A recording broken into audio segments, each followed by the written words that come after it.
The educational system within Indonesia is flawed due to the fact that it is so reliant on age rather than capability, even though the basic purpose of a school is to educate and help children grow. Within Indonesia, there have been multiple cases where children are blocked from entering schools due to their age. For example, back in 2022, a child in Makassar was attempting to enroll into a primary school online, but was denied by the system due to the fact that he was a month below age. When the parents complained to the school simply told the parents to go talk to a child psychologist to provide a letter that confirms the child was mature enough to enroll. The child will be forced, though, to enroll the year after and join a class where the other children are a year younger from him. This is why, under this motion, this House would abolish primary and middle school years that group children based on age, and instead group them based by competency and intelligence. Within our current status quo, children aren't able to explore their full potential due to the pre-existing blockades when we use the current educational system. They are handicapped by being forced to adapt to the capabilities of other children their age. Proposition might argue if we disregard age as a factor, cases of pedophilia might come up.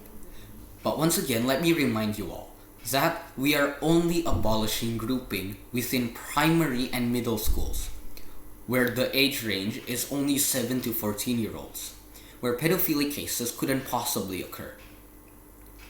If we were to even include high schoolers, which age range expands to a range of 7 to 18, pedophilic cases still wouldn't occur. There are already examples of institutions within Indonesia that do this. A solid example of this would be language courses such as English First, Wall Street, LIA, and other courses. They already do this. They already group based on competency and intelligence. Classes in these courses are filled with people from a variety of ages, from your primary students to high schoolers to even some who are already employed. This is an existing example of a better educational system being adopted to the pre-existing status quo. The fact that the pre-existing educational system that we use provides so many roadblocks and issues, it should be clear to us all that a new educational system is required. Now, with the information provided, we would like to present our framework. First, we will mandate all schools within Jakarta to group new enrolling students and regroup pre-enrolled students to new groups and classes that group based on competency and intelligence by testing them. Secondly, we would abolish the current educational system of grades and replace it with classes based on how the students scored on a test. A majority of private schools in Jakarta already provide some sort of IQ and psychological tests as a requirement to enroll. But then the students who pass are still grouped based on age instead of how they scored on the test.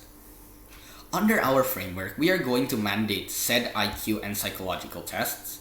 In addition, we are going to improve upon said tests to cover a wider range of abilities and skills, varying from maturity all the way to social competency.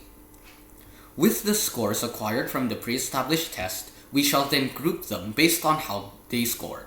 Psycho tests and IQ tests will be considered equally in order to maintain a fair and balanced result. These groups will fully ignore age, so within a class, the age range could be anywhere from a 6-year-old all the way to a 13-year-old. With all information provided, we can clearly see the problems and disadvantages our pre-existing educational system provides. It's clear that we must innovate and improve upon our educational system if we are ever to have a chance to grow in the international world. This is why our House stands by this motion and will abolish primary and middle school years that group children based on age and instead group them by competency and intelligence.